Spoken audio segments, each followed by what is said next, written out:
Hello, I'm Marv Siebels.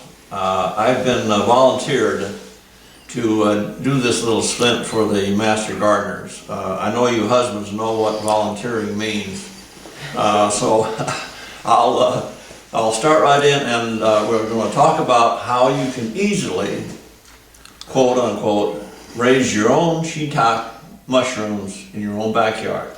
Now, the first thing naturally that you need are the logs.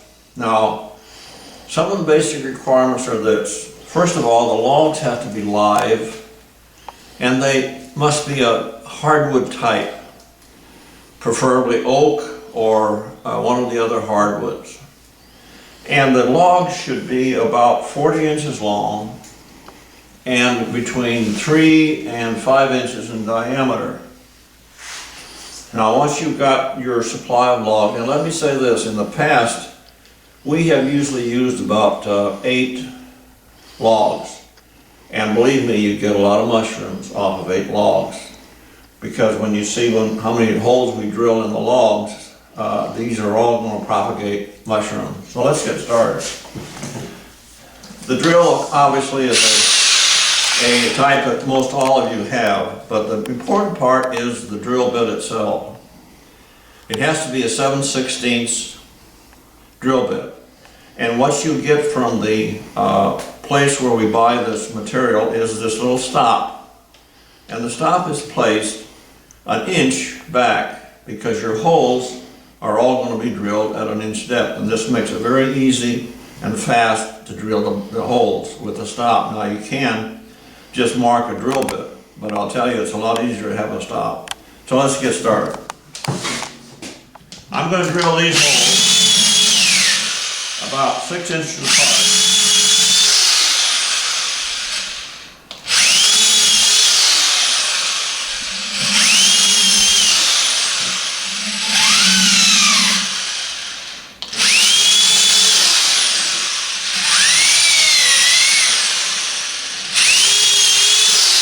Now that makes your first row. The second row will be placed about 2 inches over and in between the holes you dug before. So we're going to go over about 2 inches and we'll then make another row.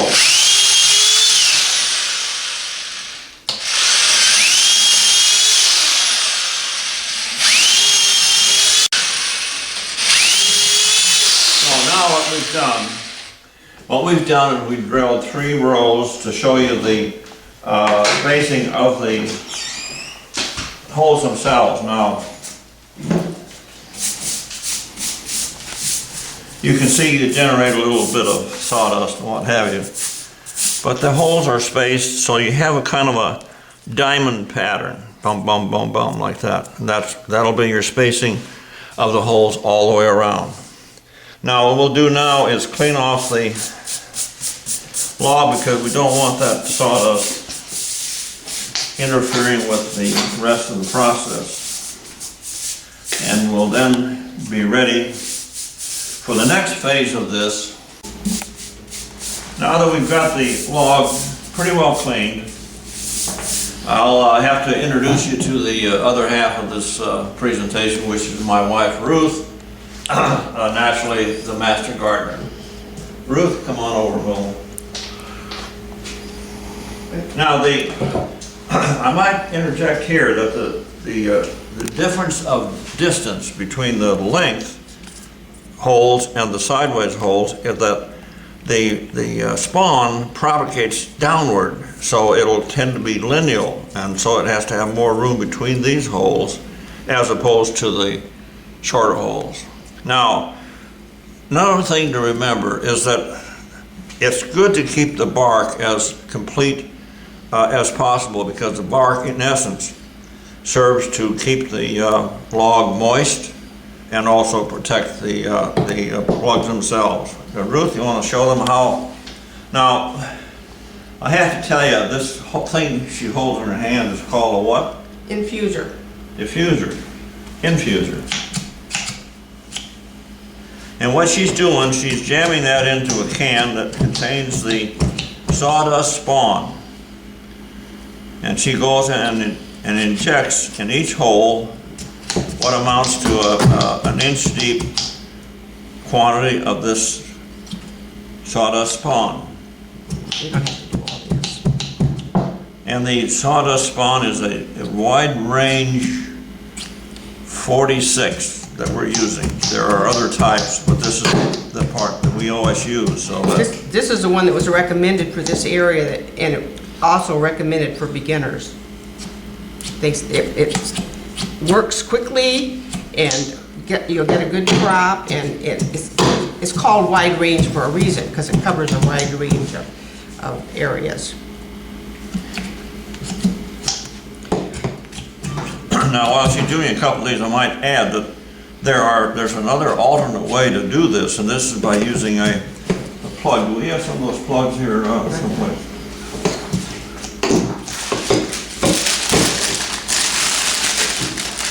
See, these are plugs, and they're about 5/16 inch diameter. Now, I remember you said the drill I used before was 7/16. These plugs can merely be injected, put in the hole, and then hammered in with a hammer. These are more expensive, but this tool that she's using costs $30. So if it's a matter of options, you can go to the lesser plug, which costs more, but avoid buying one of these. Doesn't cost that much more either. Or, Okay. if we happen to be in a good mood, you can borrow ours. Yeah. Okay, I think that's enough to show Okay. now that when you get completely done with your logs themselves, there's going to be a next step involving covering and protecting each one of these plugs for the period of time that these logs will be in the position. Now that we've got it ready, Ruth is going to apply this wax to each one of these holes. Oh, I missed one there. That's all right. And of course, what the wax does, it protects the spawn from the environment and allows it to incubate, more or less, in the hole. Now, the period of time it takes for this so-called incubation is approximately 6 to 8 months? Yeah, 6 to 8 months. And then the mushrooms will start to grow. Now, once the mushrooms have started to grow, they'll give you mushrooms for a period of 7 or 8 years. Yeah, we have some that are 6 years old, Yeah. and we're still getting mushrooms off of them. The little ones rot out, but the bigger ones will last. So, and if they've got bark on them, they last much better. Beeswax. Any points that we want to cover that we might have missed? What I have done here is heated this in a deep fat fryer. You're supposed to have it at about 375 degrees. I don't have it quite that hot because it really starts and this was plenty hot. This foamed up when I put it on, and that's what it's supposed to do. And this is cheese wax that you get from the company. There's a cold wax that you can also get. It's really plastic, but they just didn't seem to think that was the thing to do. And these are the little dabbers we also got from the company. I noticed that some of the people use a small paintbrush. You can do that too. And they also say that you should, some people do this, and we never have, put wax over the end of your log to keep the moisture in.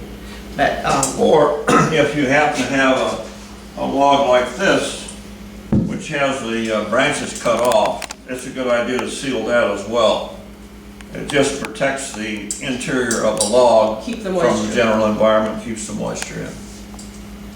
Okay, I think that's about it. Now let's see. Now you, I think we're are we, about to the point where you would be taking these logs and placing them in an atmosphere outside conducive to the growth. Now, the first thing and very important thing is that the place where you place these logs should be shady all the time.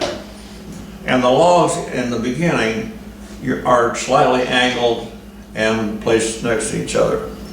After the first month or so, you would gradually put them up in a kind of a 45 or 70 degree angle. Now, again, the other thing that's important is moisture. During this initial period of time, which is about what?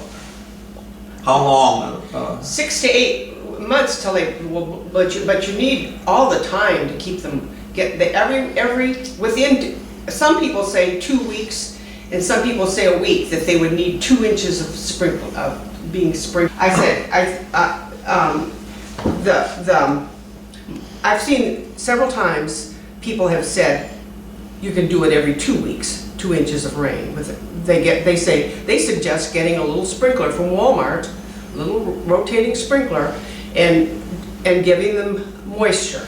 Because if they don't stay moist, if they dry out, they're gonna die. So, these are living organisms with that spawn in them. The place where we put ours, we have a sprinkler system, so I place them so that the sprinkler hits these logs for the period of time we're watering. And if you do that every other day, it's adequate to keep these logs damp. And of course, the regular rainfall helps. That's when they start to fruit. The main time that you'll see them fruiting is after a good rain, or if the weather changes. So, I'll guarantee you, after a good rain, you walk out there and you'll be absolutely amazed at all the mushrooms you have. but Marv has fastened a cord between 2 trees, and we just lean our logs against that. And it's in a place that isn't real obvious, and so if you leave them, we definitely leave them out all year. If you were a big grower, you would have someplace inside, and you would have to soak your logs, and because you have to have a constant supply. We don't get any mushrooms during the winter, and in the heat of the summer, we don't get any mushrooms. But we leave them out all year, and they say this is Arkansas is one of the perfect places in the country to grow shiitake mushrooms, because we have a lot of humidity, and we have enough rain, and we have a lot of logs. So I think we've tried to cover all the important points, but we enjoy doing this for you, and of course, if there are any questions, we'll try to answer them. Thank you very much.